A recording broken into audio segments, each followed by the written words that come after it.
भक्ति शक्ति संदया वंदे गुरु श्री चरण रविंद संसार दावा त्रायण कारण धन धन रतस्य कल्याणादिरानवास्य वंदे गुरु श्री चरण रविंद हरे कृष्णा हरे कृष्णा कृष्ण कृष्ण हरे हरे हरे राम राम राम हरे हरे हरे कृष्णा हरे कृष्णा कृष्ण कृष्ण हरे हरे हरे राम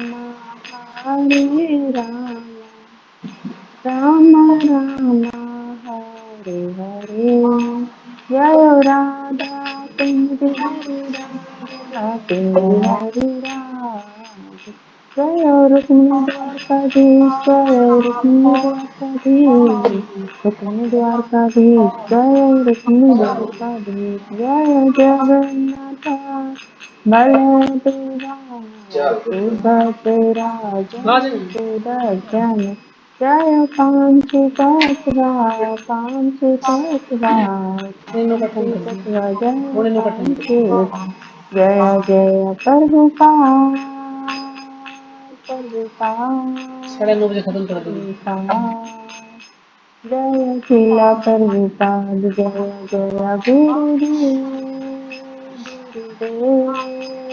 गुरुदेव गुरुदेव जय गुरुदेव निताय गौर हरि बोल हरि बोल हरि बोल हरि बोल हरे कृष्ण माता जी दंडवत प्रणाम सभी को। हरे कृष्ण माता जी, प्रणाम आप सभी को। आज आप आरती गा रहे थे। हरे कृष्णा माता जी दंडवत जी हरे प्रणाम, कृष्णा, सभी प्रणाम माता भक्तों जी। को दंडवत प्रणाम। हरे कृष्णा माता जी दंडवत प्रणाम। जी हरे कृष्णा, प्रणाम माता जी। और माता जी हो गए फ्री आप, कमलेश माता जी? माता जी हो गए। कई दिन से बिजी चल रहे थे ना। हाँ माता जी बताए थे आपने घर चेंज किया। माता जी नया घर मुबारक हो आपको। माता जी मुबारक के अपने किराए का है, खुद का तो है नहीं, खुद का ले जब देना कोई मुबारक बात नहीं, माता खुद जी। का भी हो अच्छा जाएगा। अच्छा, किराए किराए पे रहते हो आप लोग? अच्छा हाँ अच्छा, माता जी किराए पे रहते ठीक ठीक। खुद का भी हो जाएगा माता जी, कोई वो नहीं। माता जी खुद का हो जाए, छोटा ही हो जाए। हो जाएगा। हरे कृष्णा माता हरे जी। कृष्णा, चलो चलो शुरू शुरू करें फिर। अभी आ जाएंगे जो नहीं आए थे। हरे कृष्णा माता जी। ॐ अज्ञानतिमिरान्धस्य ज्ञानाञ्जनशलाकया चक्षुरुन्मीलितं येन तस्मै श्रीगुरुवे नमः। श्रीचैतन्यमनोभीष्टं स्थापितं येन भूतले स्वरूपदामह्यं ददाति स्वपदान्तिकं। वन्देऽहं श्रीगुरो श्रीपदकमलं श्रीगुरुन् वैष्णवांश्च श्रीरूपं साग्रजातं सहगणरघुनाथं तं सजीवं साद्वैतं सावधूतं परिजनसहितं कृष्णचैतन्यदेवं श्री राधा कृष्ण पादान सहगण ललिता श्री विशाखान्वितांश्च हे कृष्णा करुणा सिंधु दीनबंधु जगतपते गोपेश गोपिका कांत राधा कांत नमस्तुते तप्त कांचन गौरांगी राधे वृंदावनेश्वरी वृषभानुसुते देवी प्रणमामि हरिप्रिये वाञ्छाकल्पतरुभ्यश्च कृपा सिन्धुभ्येव च पतितानां पावनेभ्यो वैष्णवेभ्यो नमो नमः। जय श्री कृष्णा चैतन्य प्रभु नित्यानंदा श्री अद्वैत गदाधर श्रीवासादि गौर भक्त वृंदा। हरे कृष्णा कृष्णा कृष्णा हरे हरे, हरे राम राम राम हरे हरे।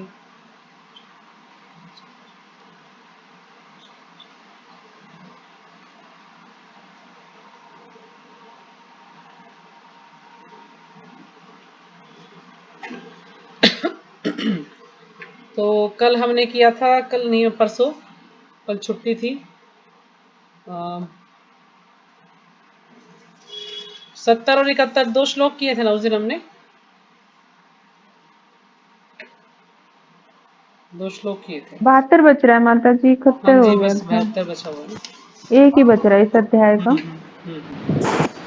हाँ हमने माता किया जी, था, दो हाँ जी, 17वें श्लोक में किया था कि जो पुरुष समुद्र में निरंतर प्रवेश करती रहने वाली नदियों के समान इच्छाओं के निरंतर प्रवाह से विचलित नहीं होता और सदैव स्थिर रहता है, वही शांति प्राप्त कर सकता है, वह नहीं जो ऐसी इच्छाओं को तुष्ट करने की चेष्टा करता हो। तो सभी क्या है, अब सभी को शांति चाहिए, तो शांति के लिए भगवान से जुड़ना पड़ेगा, भगवान की सेवा करनी पड़ेगी, तो तभी वो लोग व्यक्ति शांति प्राप्त कर सकते हैं। क्योंकि जब तक हम भगवान से नहीं जुड़ते हैं तब तक हमें शांति नहीं मिल सकती, चाहे हम कितने ही धनी हो, चाहे कितनी सुख सुविधाएं हमें मिल जाए, लेकिन हम सुखी नहीं हो सकते। कोई भी व्यक्ति ये नहीं कह सकता कि मैं सुखी हूँ, क्योंकि हर व्यक्ति को कोई ना कोई दुख होता ही है। लेकिन जब भगवान से जुड़ जाता है, उसके जीवन में कष्ट भी आते हैं तो भी वो उसको सहन करने की उसको शक्ति मिल जाती है, उसको सहन कर पाता है और शिकायत नहीं करता कि मेरे जीवन में दुख क्यों आए हैं। फिर अगला हमने किया था कि जिस व्यक्ति ने इंद्र तृप्ति की समस्त इच्छाओं का परित्याग कर दिया है, जो इच्छाओं से रहित रहता है और जिसने सारी ममता त्याग दी है तथा अहंकार से रहित है, वही वास्तविक शांति प्राप्त कर सकता है। तो जितने भी हमने श्लोक किए हैं अभी तक 5 से, सब में शांति के बारे में भगवान बता रहे शांति प्राप्त करता है। तो अलग अलग तरीके बताए, जैसे इसमें बताया कि इंद्र तृप्ति की इच्छा को परित्याग कर देता है वो व्यक्ति, है ना, इच्छाओं से रहित रहता है, उसकी अपनी कोई इच्छा नहीं होती। जिसने सारी ममता त्याग दी है, यानी सारी आसक्ति, मैं और मेरा की जो भावना है, जो स्वामित्व की भावना है, उसको त्याग दिया है, तो अहंकार से रहित है और उसके अंदर कोई भी अहंकार नहीं है, तो वो शांति प्राप्त कर सकता है। अगला श्लोक है 72वां श्लोक, आज हम इसको पढ़ेंगे। एषा ब्राह्मी स्थितिः पार्थेनैनां प्राप्य विमुहति, स्थित्वा स्यामंत कालेपि ब्रह्म निर्वाण मृच्छति। तो आप में से जो भी माताएं इस श्लोक का पढ़ना चाहें पढ़ सकती हैं। हरे कृष्ण माता जी, धन्यवाद प्रणाम। हाँ जी, हरे कृष्ण। अध्याय संख्या 2, अध्याय का नाम, अध्याय संख्या 2, अध्याय का नाम गीता कथा, श्लोक संख्या 72।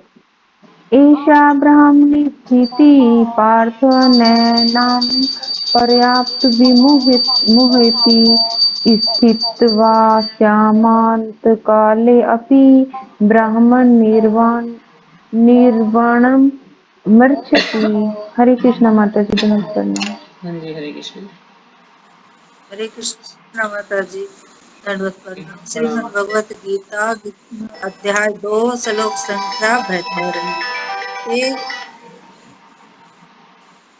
एषा ब्रह्मी स्थिति पार्थ नयनं प्रापस्ये विमुहिति, स्थित्वा वास्याम अंतकाले अपि ब्रह्मनिवारण मर्च्छति। हरे कृष्ण माता जी, दंडवत प्रणाम। हरे कृष्ण माता जी, प्रणाम। कट गया।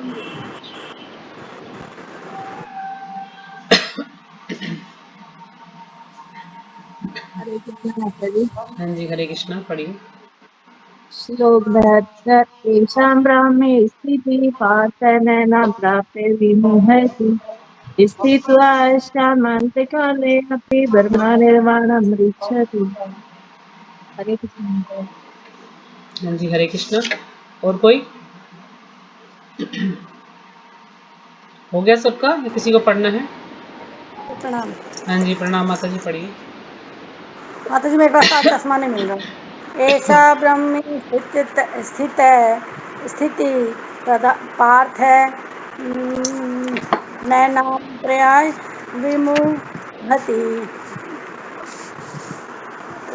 स्थिरतवान् शान्तं काले अपि ब्रह्मा निवारण मृच्छति। माता जी, आज चश्मा नहीं मिल रहा। कोई बात नहीं माता जी, ठीक है फिर भी। और कोई?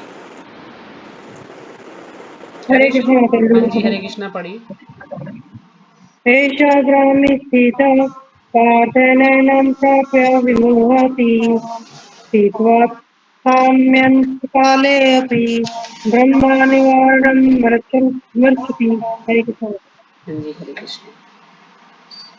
तो करे शुरू।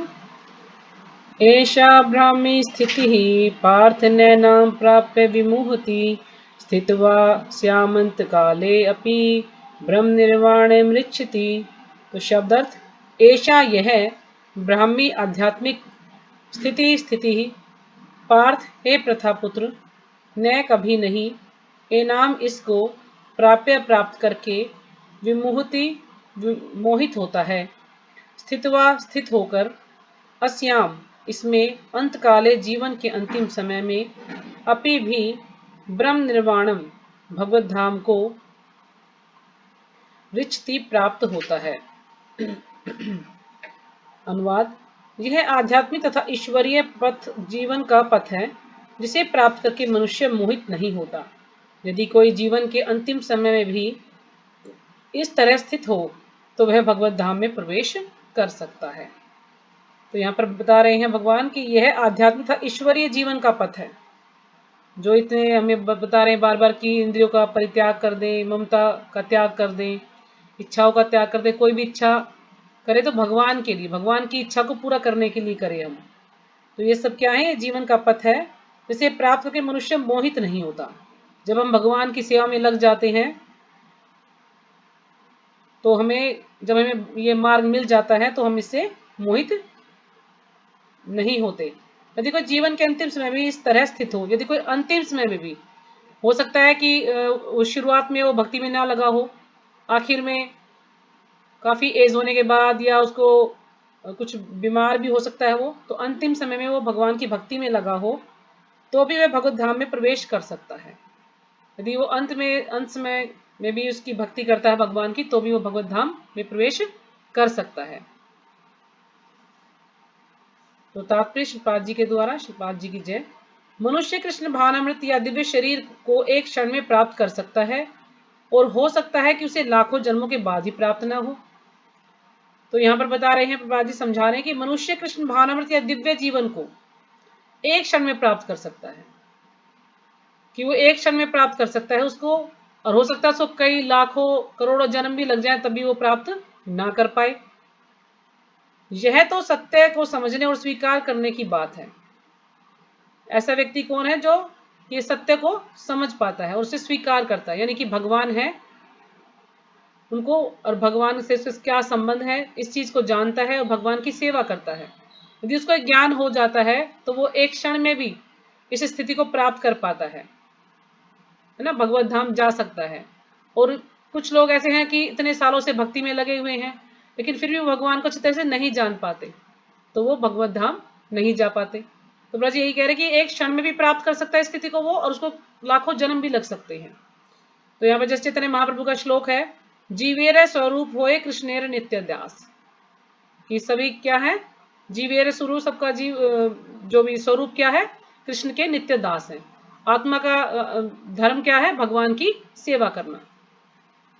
तो यह तो सत्य को समझने और स्वीकार करने की बात है। तो खटवांग महाराज ने अपनी मृत्यु के कुछ मिनट पूर्व कृष्ण के शरणागत होकर ऐसी जीवन अवस्था प्राप्त कर ली। तो महाराज खटवांग का उदाहरण दिया है यहाँ पर प्रहलाद जी ने। तो महाराज खटवांग जो है बहुत ही अच्छे राजा थे और काफी शक्तिशाली थे। तो उन्होंने एक बार देवताओं का राक्षसों का युद्ध हुआ था, तो उनमें उनके देवताओं की सहायता की थी खटवांग राजा ने।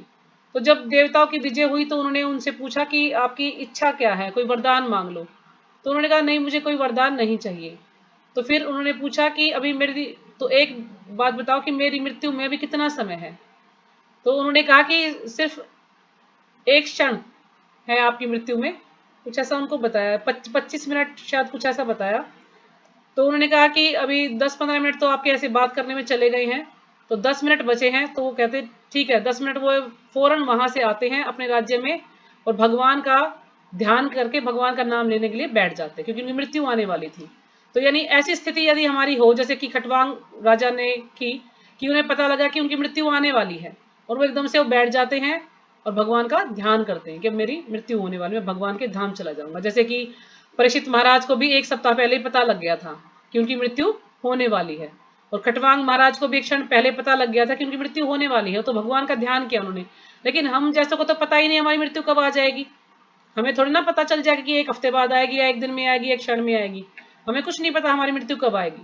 तो इसलिए प्रभुपाद जी कहते हैं कि हमें अब इसे तैयारी करनी शुरू कर देनी चाहिए। हमें भगवान का नाम लेना चाहिए, भगवान के जो शास्त्र हैं उनको पढ़ना चाहिए, भगवान की लीलाओं को सुनना चाहिए, भगवान की सेवा करनी चाहिए, क्योंकि हमें नहीं पता हमारा समय कब आएगा। तो इसलिए वो कह रहे हैं कि हम चाहें तो हम 1 मिनट में इस अवस्था को प्राप्त कर सकते हैं, क्षण में, और चाहे तो कितने लाखों जन्मों के बाद भी इसको प्राप्त नहीं कर सकते हैं। तो खटवांग महाराज ने अपनी मृत्यु के कुछ मिनट पूर्व कृष्ण के शरणागत होकर ऐसी जीवन अवस्था प्राप्त कर ली। यानी उसको पता लगा कि 25 मिनट पहले और 10 मिनट पहले ही वो जो है वहां पर पहुंचते हैं अपने राज्य में, और फिर वो बैठ जाते हैं भगवान का ध्यान करने के लिए। तो निर्वाण का अर्थ है भौतिकतावादी जीवन शैली का अंत। अब निर्वाण का अर्थ क्या है? मुक्ति। निर्वाण का अर्थ है कि भौतिकतावादी जीवन शैली का अंत, यानी जो भौतिकतावादी में हम लगे हुए, भौतिक संसार में फंसे हुए हैं, उन चीजों से अंत, यानी उन चीजों से आसक्ति ना हो, माने उनको त्याग दें, हम विरक्त हो जाएं। बौद्ध दर्शन के अनुसार इस भौतिक जीवन के पूरा होने पर केवल शून्य शेष रहता है। और जो बौद्ध दर्शन के अनुयायी हैं वो क्या सोचते हैं कि इस भौतिक जीवन के पूरा होने पर केवल शून्य शेष रहता है, केवल सब कुछ क्या है? शून्य है। मतलब भगवान को नहीं मानते, तो सोचते हैं हम सब क्या है? शून्य है बस, और हम मरने के बाद भी सब कुछ शून्य हो जाएगा और कुछ नहीं है। वो कहते हैं कि जो भी हमारे दुख है, तकलीफ है, वो सब इस शरीर के कारण है। इस शरीर का ही नाश कर दिया जाए, जैसे मान ली मकान में रह रहे हैं, मकान के कारण हमें दुख मिलता है, तो मकान को ही तोड़ दिया जाए तो दुख होंगे ही नहीं। तो जब शरीर ही समाप्त हो जाएगा तो दुख होंगे ही नहीं। वो इस चीज को नहीं मानते हैं, वो बस शून्य को मानते हैं, सब कुछ शून्य है बस। किंतु भगवत गीता की शिक्षा इससे भिन्न है। लेकिन जो भगवत गीता है उसकी शिक्षा इससे अलग है बिल्कुल। वास्तविक जीवन का शुभारंभ इस भौतिक जीवन के पूरा होने पर होता है। यानी जो असली जीवन है हमारा, उसका शुभारंभ कब होता है? इस भौतिक जीवन के पूरा होने पर। जब हमारी मृत्यु हो जाती है और हम भगवान के धाम जाते हैं, तो वास्तविक जीवन जो है हमारा तभी शुरू होता है। स्थूल भौतिकतावादी के लिए यह जानना पर्याप्त होगा कि इस जीवन का अंत निश्चित है, किंतु आध्यात्मिक दृष्टि से उन्नत व्यक्तियों के लिए इस जीवन के बाद अन्य जीवन प्रारंभ होता है। लेकिन जो भौतिकतावादी है, स्थूल भौतिकतावादी के लिए जानना पर्याप्त होगा, उसके लिए इतना ही जानना पर्याप्त होगा कि इस भौतिक जीवन का अंत निश्चित है। यानी जो हमारे भौतिक शरीर है इसका अंत निश्चित है, चाहे किसी की कितनी ही आयु क्यों ना हो, चाहे वो किसी भी लोक में चला जाए, सबकी मृत्यु निश्चित है। किंतु आध्यात्मिक दृष्टि से उन्नत व्यक्तियों के लिए इस जीवन के बाद अन्य जीवन प्रारंभ होता है। लेकिन जो आध्यात्मिकता में जुड़े हुए हैं, जो भगवान के भक्त हैं, तो उन व्यक्तियों के लिए, यानी जो भगवान के बारे में जानते हैं, जिनको ज्ञान है कि मैं शरीर नहीं आत्मा हूं, तो उन व्यक्तियों के लिए इस जीवन के बाद भी अन्य जीवन प्रारंभ होता है। यानी इस जीवन के बाद भी उनका असली जीवन शुरुआत होती है उसकी। इस जीवन का अंत होने के पूर्व यदि कोई कृष्ण भावनाभावित हो जाए तो उसे तुरंत ब्रह्म निर्वाण अवस्था प्राप्त हो जाती है। यानी इस जीवन का अंत होने के पूर्व, अंत होने से पहले ही यदि उसको भगवान के बारे में पता चल जाए, कृष्ण भावना भावित हो जाए वो, तो उसे तुरंत ब्रह्म निर्वाण अवस्था प्राप्त हो जाती है। ब्रह्म निर्वाण अवस्था यानी वो भगवान के धाम जा सकता है। तो ब्रह्म निर्वाण का यही अर्थ दिया कि भगवत धाम को, यानी भगवत धाम की प्राप्ति कर सकता है यदि उसको जीवन का अंत होने के पूर्व ही कृष्ण भावना भावित हो जाए, उसको ज्ञान हो जाए भगवान के बारे में। तो भगवत धाम या तथा भगवत भक्ति के बीच कोई अंतर नहीं है। भगवत धाम या भगवत भक्ति के बीच में कोई भी अंतर नहीं है, क्योंकि दोनों चरम पद हैं। यानी इससे ऊपर कोई पद नहीं है, दोनों चरम पद हैं। अतः भगवान की दिव्य प्रेम भक्ति में व्यस्त रहने का अर्थ है भगवत धाम को प्राप्त करना। तो जो भगवान की भक्ति में, दिव्य प्रेम भक्ति में हमेशा व्यस्त रहता है, भगवान की सेवा करता है, कोई भी कार्य करता है तो भगवान की को तुष्ट करने के लिए करता है, अपनी कोई इच्छा नहीं करता है कि अपनी इंद्रियों को तुष्ट करने के लिए करे, नहीं, भगवान के लिए सारे कार्य करता है, तो भगवत धाम को प्राप्त। तो जब ऐसा व्यक्ति भगवान की सेवा में ही व्यस्त रहता है तो वो भगवत धाम को प्राप्त करता है। इसकी तुलना की गई है कि भगवत धाम को प्राप्त करना यदि भगवान की सेवा में व्यस्त रहता है। तो भौतिक जगत में इंद्रिय तृप्ति विषयक कार्य होते हैं और आध्यात्मिक जगत में कृष्ण भावनामृत विषयक। और जो भौतिक जगत है उसमें इंद्रिय विषयक, यानी हम अपनी इंद्रियों को तुष्ट करने के कार्य करते हैं, अपनी इच्छा को पूरा करने के लिए करते हैं कि मुझे ये चीज चाहिए, मुझे वो चाहिए, है ना, ये सुविधा चाहिए, बड़ी गाड़ी हो, घर हो, अच्छी प्रॉपर्टी हो, तो तब अपनी इच्छा को पूरा करने में लगे रहते हैं। लेकिन जो आध्यात्मिक जगत में है उसमें कृष्ण भावनामृत विषयक, यानी कृष्ण भगवान से संबंधित जो कार्य हैं उनको हम पूरा करने में की इच्छा करते हैं कि भगवान की हम सेवा करें, भगवान की इंद्रियों को तुष्ट करें, भगवान को प्रसन्न करने के लिए हम कार्य करते हैं। इसी जीवन में ही कृष्ण भावनामृत की प्राप्ति तत्काल ब्रह्म प्राप्ति जैसी है। इसी जीवन में ही कृष्ण भावनामृत की यदि प्राप्ति कर ली तो क्या है कि हमने तत्काल ब्रह्म प्राप्ति जैसा ही है। और जो कृष्ण भावनामृत में स्थित होता है वह निश्चित रूप से पहले ही भगवत धाम में प्रवेश कर चुका होता है। तो यानी जो भगवत धाम, जो भगवान से जुड़ गया है, जो कृष्ण भावनामृत में स्थित हो गया है, वो क्या है, वो पहले से ही, वो निश्चित रूप से भगवत धाम में प्रवेश कर चुका होता है। ब्रह्म और भौतिक पदार्थ एक दूसरे से सर्वथा विपरीत हैं। अब जो ब्रह्म है भगवान है, क्योंकि ब्रह्म क्या है, भगवान का तेज है, और भौतिक पदार्थ एक दूसरे सर्वथा विपरीत है, दोनों एक दूसरे से अलग हैं। अतः ब्राह्मी स्थिति का अर्थ है भौतिक कार्यों के पद पर न होना। जो ब्राह्मी स्थिति बताई है वो क्या है कि भौतिक कार्य के पद पर न होना। भगवत गीता में भगवत भक्ति को मुक्त अवस्था माना गया है। अब जो भगवत भक्ति है वो क्या है, मुक्त अवस्था है। सगुणान समतीतयतान ब्रह्म भूयाय कल्पते। अतः ब्राह्मी स्थिति भौतिक बंधन से मुक्ति है। जो ब्राह्मी स्थिति है, कोई इस स्थिति में आ जाता है तो क्या है कि भौतिक बंधन से उसको मुक्ति मिल जाती है। जो भौतिक संसार में फंसा हुआ है उससे वो बिल्कुल विरक्त हो जाता है। श्रील भक्ति विनोद ठाकुर ने भगवत गीता के द्वितीय अध्याय को संपूर्ण ग्रंथ के प्रतिपाद्य विषय के रूप में संक्षिप्त किया है। जो भक्ति विनोद ठाकुर हैं, उन्होंने भगवत गीता के द्वितीय अध्याय को संपूर्ण ग्रंथ के, यानी जो पूरा ग्रंथ है, इसको बिल्कुल प्रतिपाद्य विषय के रूप में संक्षिप्त किया है। यानी बिल्कुल इसका जो निचोड़ है, निष्कर्ष है, उसके रूप में इसको बताया है। बिल्कुल संक्षिप्त में, बिल्कुल थोड़े से शब्दों में इसको बताया है। भगवत गीता के प्रतिपाद्य हैं कर्मयोग, ज्ञान योग तथा भक्ति योग। यानी 3 योग के बारे में बताया है, कर्म योग, ज्ञान योग तथा भक्ति योग के बारे में बताया भगवत गीता में।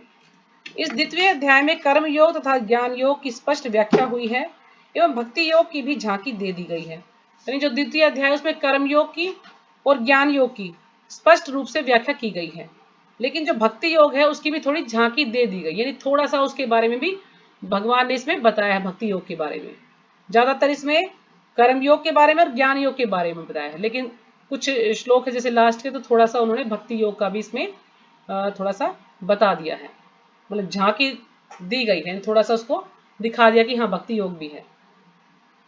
तो इस प्रकार श्रीमद् भगवद गीता के द्वितीय अध्याय गीता का सार का भक्ति वेदांत तात्पर्य पूर्ण हुआ। तो मैं सोच रही थी कि आपको इसके महात्म के बारे में बताऊं, लेकिन मैंने काफी कोशिश की, मुझे कहीं पर इसका महात्म नहीं मिला। और जितानंद प्रभु की किताब मेरे पास है नहीं इस अध्याय की, तो शायद उसमें मुझे मिल जाता, क्योंकि इंग्लिश में बताया है। ये जो बुक है महात्म वाली, ये इंग्लिश में है, हिंदी में नहीं है, और हमारे पास वो इंग्लिश वाली भी नहीं है, तो इसलिए मैं ये नहीं बता पाई आपको। तो अगला अध्याय पढ़ते हैं हम, अध्याय 3 कर्म योग। तो कर्म योग तो पहले हमने इसमें अभी इसमें किया था कर्म योग, ज्ञान योग, भक्ति योग। अभी कर्म योग के बारे में अलग से भगवान फिर से बता रहे हैं इसमें, क्योंकि उसमें थोड़ा सा संक्षिप्त में बताया गया था सब चीजों के बारे में। अब पूरा डिटेल से इसमें बताएंगे कि कर्म योग क्या है, भक्ति योग क्या है, ज्ञान योग क्या है। तो अलग अलग चैप्टर हैं हर चीज के, तो उसमें और विस्तार से व्याख्या करेंगे इसमें।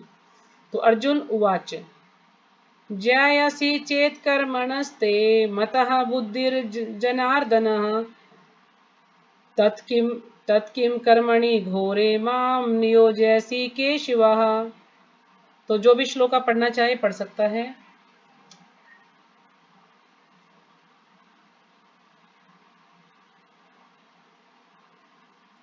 हरे कृष्णा माता जी, दंडवत प्रणाम। जी हरे कृष्णा।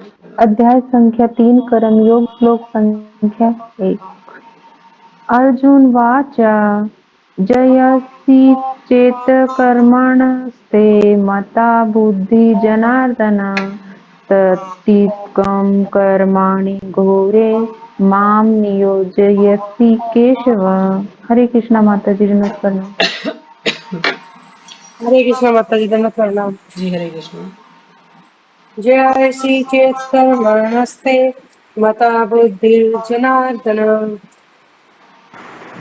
तत्किं कर्मणि घोरे मां नियोजयसि केशव। हरे कृष्ण माता। हाँ जी, हरे कृष्ण। अर्जुन उवाच जयासि चेत्कर्मणस्ते मता बुद्धिर्जनार्दन तत्किं कर्मणि घोरमां नियोजयसि केशव। हरे कृष्ण माता जी, हरे नमः कृष्ण नाम माता जी। हाँ जी, और कोई पढ़ेगा? हरे कृष्णा माता जी। हाँ जी, हरे कृष्ण पढ़िए। अर्जुन उवाच जयासि चेत् कर्मणस्ते मता बुद्धि जनार्दन सत्यं कर्मणि घोरे माम नियोजयसि केशव। हरे कृष्ण। हरे कृष्ण। और कोई? हरे कृष्ण माता जी। जी, हरे कृष्ण। अर्जुन वाच जयासि चेत कर्मणस्ते मता बुद्धिर्जनार्दन तत् किं कर्माणि घोरे माम नियोजसि केशव। हरे कृष्ण। हरे कृष्ण माता जी। और कोई? हरे कृष्णा माता जी। हरे कृष्ण अध्याय माता जी। 3 ये कर्म योग श्लोक संख्या 1। अध्याय 3 श्लोक संख्या 1। अर्जुन उवाच जयासि चेत् कर्मणस्ते मता बुद्धि जनार्दना तत् किं कर्मणि घोरे हे माम नियोजयसि केशव। हरे कृष्ण माता जी, दंडवत जी, हरे प्रणाम कृष्ण। और सभी कोई? को। शुरू करें? हरे कृष्ण माता जी, नर्वत प्रणाम। जी, हरे कृष्ण पढ़िए।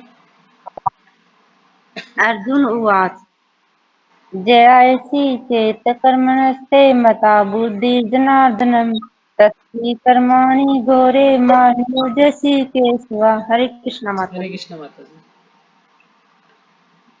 तो कर्मयोग अध्याय 3 अर्जुन उवाच जयासि चेत् कर्मणस्ते मता बुद्धिर्जनार्दनः तत्किं कर्मणि घोरे माम नियोजयसि केशव। तो शब्दार्थ पढ़ते हैं। अर्जुन उवाच, अर्जुन ने कहा, जयासि श्रेष्ठ, चेत यदि कर्मणः सकाम कर्म की अपेक्षा ते तुम्हारे द्वारा मता मानी जाती है, बुद्धि बुद्धि जनार्दन हे कृष्ण, तत् अतः किम क्यों फिर कर्मणि कर्म में घोरे भयंकर हिंसात्मक मां मुझको नियोजैसी नियुक्त करते हो केशव है हे कृष्ण। तो अर्जुन ने कहा, अनुवाद, हे जनार्दन, हे केशव, यदि आप बुद्धि को सकाम कर्म से श्रेष्ठ समझते हैं तो फिर आप मुझे इस घोर युद्ध में क्यों लगाना चाहते हैं। तो अर्जुन प्रश्न कर रहे हैं भगवान से कि अगर बुद्धि को सकाम कर्म से श्रेष्ठ समझते हैं, कि जो बुद्धि है आप उसको सकाम कर्म से, सकाम कर्म यानी जो अपने फायदे के लिए हम कर्म करते हैं, अपनी इच्छा के लिए, यानी हमको पुण्य कार्य करते हैं कि हम ये कार्य करें तो हमें स्वर्ग की प्राप्ति होगी, ये कार्य करेंगे तो हमें ये लाभ मिलेगा, है ना, जैसे प्याऊ लगवाना, स्कूल अस्पताल वगैरह खुलवाना, तीर्थ स्थानों की यात्रा करना। तो इस प्रकार से जो कार्य या भी कोई भी हमें यज्ञ हवन आदि करते हैं ताकि हमें इससे जो फल मिले उसके द्वारा हम स्वर्ग लोक को चले जाएंगे। तो ये भगवान यहाँ पर अर्जुन पूछ रहे हैं कि आप बुद्धि को सकाम कर्म से श्रेष्ठ समझते हैं, कि जो बुद्धि है वो सकाम कर्म से श्रेष्ठ है, तो फिर आप मुझे इस घोर युद्ध में क्यों लगाना चाहते हैं, यानी जो भयंकर युद्ध है इसमें आप मुझे क्यों फिर धकेल रहे हैं, क्यों इसमें आप मुझे लगा रहे हैं कि मैं युद्ध करूं। तो तात्पर्य श्रीपाद जी के द्वारा, श्रीपाद जी की जय। श्री भगवान कृष्ण ने पिछले अध्याय में अपने घनिष्ठ मित्र अर्जुन को संसार के शोक सागर से उबारने के उद्देश्य से आत्मा के स्वरूप का विशद वर्णन किया। तो हमने पढ़ा दूसरे अध्याय में ज्यादातर आत्मा के बारे में भी भगवान उसको ज्ञान दे रहे हैं अर्जुन को, है ना। ज्यादातर सारे श्लोक कैसे थे, आत्मा के बारे में ज्ञान दिया जा रहा था। तो उसमें बताया कि जो पिछले अध्याय में हमने पढ़ा कि घनिष्ठ मित्र है जो अर्जुन, संसार के शोक सागर से उबारने के लिए, जैसे संसार का शोक सागर यानी वो अपने परिवार वालों के प्रति काफी शोक संतप्त था। वो कह रहा था कि मैं इनको कैसे मार सकता हूँ, ये मेरे पितामह है, मेरे भाई हैं, और मैं इनको मारकर भी सुखी नहीं रह सकता। इनको मारने से तो अच्छा कि भीख मांग के गुजारा कर लूं, लेकिन मैं इनको मार नहीं सकता, यानी वो काफी शोक में था वो। तो उस शोक से बाहर निकालने के लिए, जो शोक सागर था उससे बाहर निकालने के लिए भगवान ने उसको आत्मा के स्वरूप का विशद वर्णन किया, पूरे विस्तार से आत्मा का ज्ञान उसको दिया। और आत्म साक्षात्कार के जिस मार्ग की संतुति की है, और जो आत्म साक्षात्कार का मार्ग था उसकी संतुति की है, यानी उसकी प्रशंसा की है या उसकी सिफारिश की है कि वह है बुद्धि योग या कृष्ण भावनामृत। तो ये क्या है, आत्म साक्षात्कार जो मार्ग है वो क्या है, बुद्धि योग या कृष्ण भावनामृत। यानी प्रभुपाद जी यहाँ पर बता रहे हैं कि जो बुद्धि योग है वही भक्ति योग है, जो कर्म योग है वही भक्ति योग भी है। तो यहाँ पर प्रभुपाद जी ये बता रहे हैं कि बुद्धि योग या कृष्ण भावनामृत। कभी कभी कृष्ण भावनामृत को भूल से जड़ता समझ लिया जाता है। अब कभी कभी जो लोग हैं वो क्या समझ लेते हैं कृष्ण भावनामृत को, जड़ता। और ऐसी भ्रांत धारणा वाला मनुष्य भगवान कृष्ण के नाम जप द्वारा पूर्णतः कृष्ण भावनाभावित होने के लिए प्राय एकांत स्थान में चला जाता है। यानी जड़ता का अर्थ है कि एक स्थान पर बैठकर बस भगवान का नाम जपना है और हमें कुछ नहीं करना, कृष्ण भावनामृत हो जाएंगे, हम एक स्थान पर भगवान का नाम जपेंगे। तो कुछ लोगों की ये भ्रांत धारणा है, भ्रमित करने वाली, उनकी ये धारणा ऐसी भ्रमित करने वाली धारणा है कि हम कृष्ण के नाम जप द्वारा पूर्णतः कृष्ण भावनाभावित, पूरी तरह से कृष्ण भावनाभावित होने के लिए प्राय एकांत स्थान में चले जाते हैं, कि हम एकांत स्थान में जाकर और भगवान का पूरी तरह से नाम जप करेंगे तो हम कृष्ण भावनाभावित हो जाएंगे। ऐसा कुछ लोगों की धारणा है। लेकिन प्रभुपाद जी यहाँ पर ये समझा रहे हैं कि हमें ऐसा नहीं करना। ये जड़ता नहीं है कि हम एक स्थान में बैठे कोने में जाकर भगवान का नाम जपने लगे। यानी हम इतने शुद्ध नहीं है, हमें सेवा से नहीं बचना चाहिए, हमें जो है सेवा करनी चाहिए। इसका अर्थ ये नहीं कि हम एक स्थान पर बैठकर जप करें बस, और जो हमें जो कार्य हैं, जो कर्म है, उनको करना बंद कर दें, नहीं। तो हमें जो है जो कार्य है वो भी करने चाहिए, जो भी हमारे कर्तव्य हैं उनको भी पूरा करना चाहिए। ये नहीं कि बस सिर्फ हम भगवान का नाम लें। अब जो मंदिर में जितने भी भक्त हैं, क्या वो सिर्फ एक ही काम करते हैं कि बस जप करते हैं बैठ के? नहीं करते ना। कितनी सारी सेवाएं होती हैं उनकी। 2:30-3 बजे वो लोग उठ जाते हैं, पूरा दिन इतनी सेवा करते हैं। कभी भगवान के जो है लिट्टी किचन की सेवा है, भगवान को स्नान कराने की सेवा है, वस्त्र बदलने की सेवा है, कितना डेकोरेट किया गया, कितनी सेवाएं हैं। और अभी जन्माष्टमी पे हमने देखा था कि कितनी सेवाएं भक्तों ने की है। हम तो बिल्कुल कभी सोच भी नहीं सकते, सपने में भी सोच सकते कि हम ऐसी सेवा कर पाएंगे कभी। अभी मैं भी जन्माष्टमी पे गई थी तो 2 घंटे में सेवा करके आई। 2 घंटे सेवा करने से बिल्कुल ऐसी थक गई, मैं पता नहीं मैंने कितनी कोई पहाड़ तोड़ दिया क्या, इतनी मतलब सेवा कर ली मैंने। इसलिए मैं कल क्लास नहीं कर पाई, पूरा दिन मेरे सिर में दर्द रहा। क्यों? क्योंकि बच्चे वहां पर सेवा में गए थे, तो बच्चे आए 2 बजे घर में, खाना वाना खाया तो लेट हो गया सोने में। तो मेरे से सुबह फिर जल्दी उठना था, इसका ऑफिस जाना था प्रभु जी को, तो मैं मतलब नहीं सो पाती, तो मेरे सिर में दर्द हो जाता है और दवाई लेने से भी ठीक नहीं हुआ।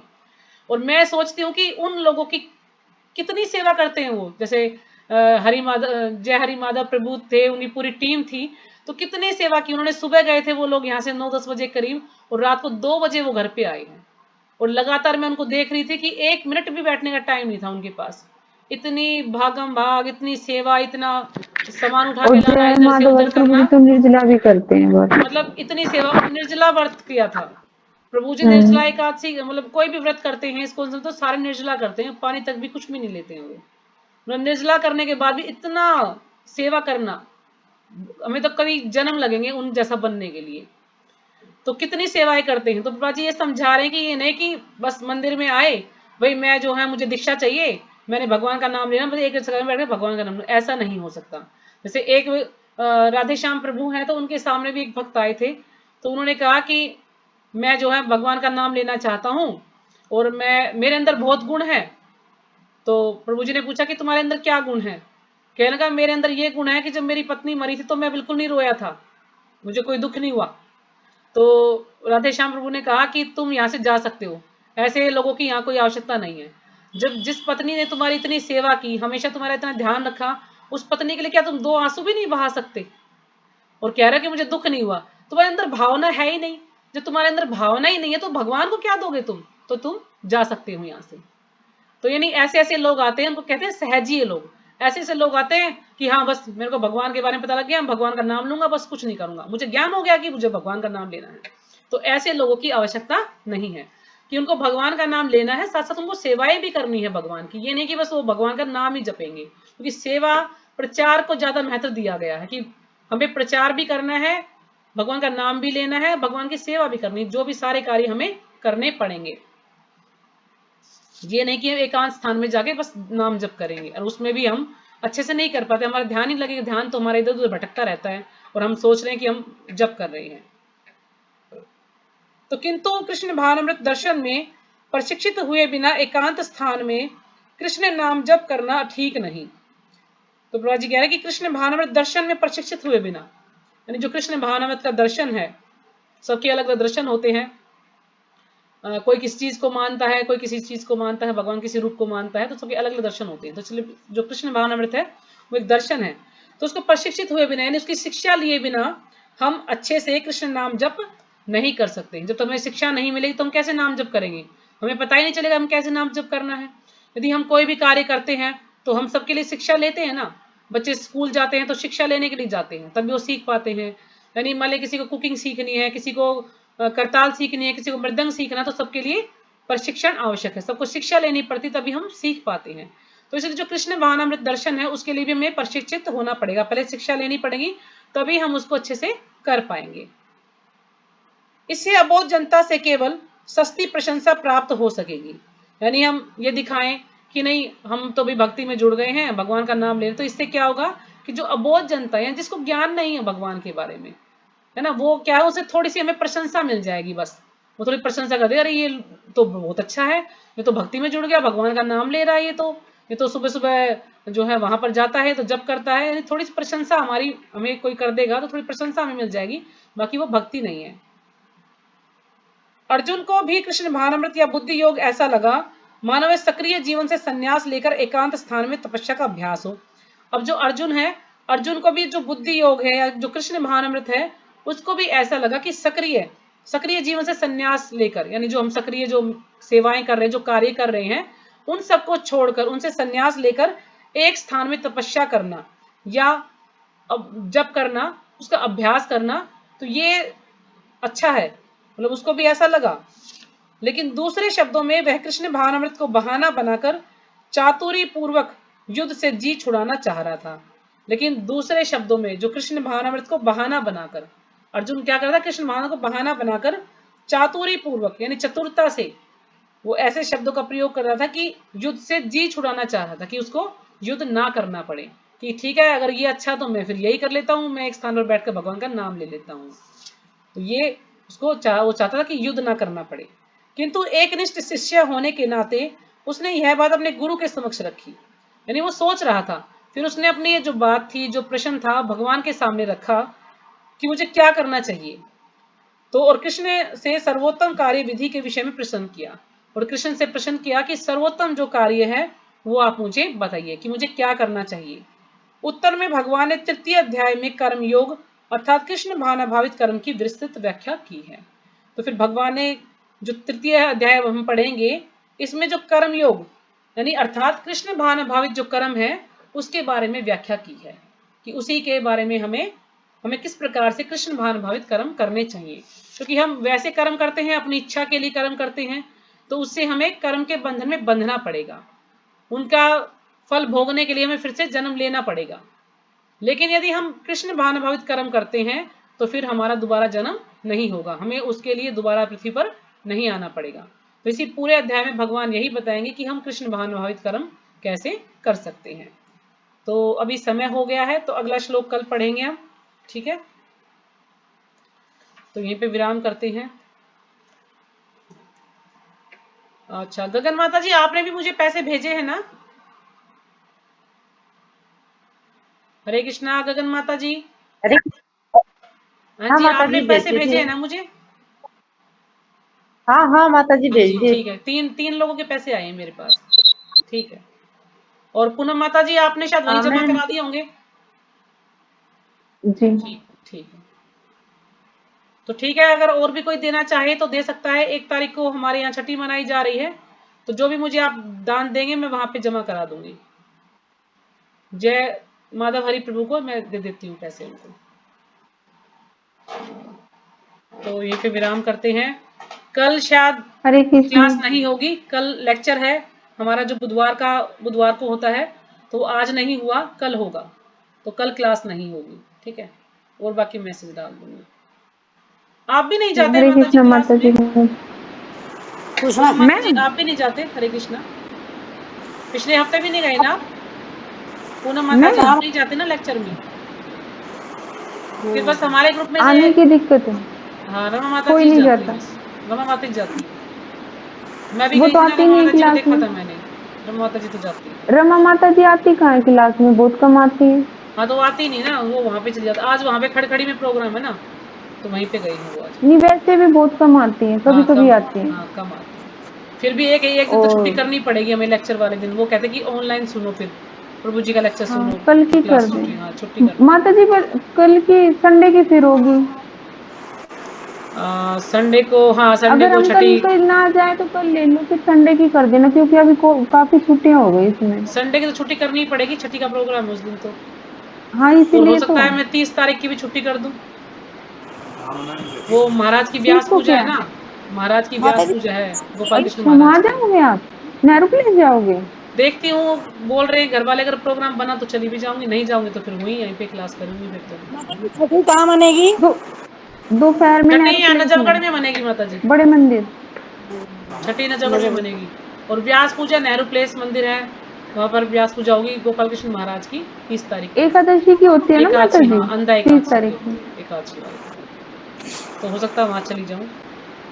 तो कल हम दिन में क्लास देख कर लेना सकते हैं फिर। वैसे, अगर आप चाहें तो हम दिन में कर सकते हैं, पर लेकिन दिन में वही ना, सबको टाइम नहीं हो पाता सबको ना। अगर कल करो तो कर लेना, क्योंकि फिर छुट्टी ज्यादा हो जाएगी, और सिलेबस दिन पीछे में कर जाएगा। सकते हैं, दिन में आप बताइए कौन सा टाइम आपको सही लगेगा, तो मैं तो उस दिन में कर दूंगी। 4 बजे तो आदि लीला माता जी की होती है। तो वही तो चक्कर है ना, 4 बजे भी होती है उनकी क्लास, 5 बजे भी होती है, तो फिर आप लोग ले नहीं पाते ना। तो फिर ठीक है, छुट्टी करना ठीक है, तो फिर हम अगले दिन क्लास करेंगे। ठीक तो है माता। 2 बजे किसी के पास। हरे वांछाकल्पतरुभ्यश्च कृष्ण। कृपा सिंधु एवं पतितानां पावनेभ्यो वैष्णवेभ्यो नमो नमः। ने भय सबका बहुत बहुत वैष्णव देव धन्यवाद। नमो नमः। हरे कृष्ण माता जी, जी नमस्कार हरे कृष्णा, प्रणाम सभी माता जी। को। हरे कृष्णा माता जी, दंडवत हरे कृष्णा, प्रणाम सभी माताओं को, प्रणाम दंडवत माता जी। प्रणाम। हरे कृष्ण। हरे कृष्ण। चैतन्य, चैतन्य बंद कर दो नीचे कर दो इसको।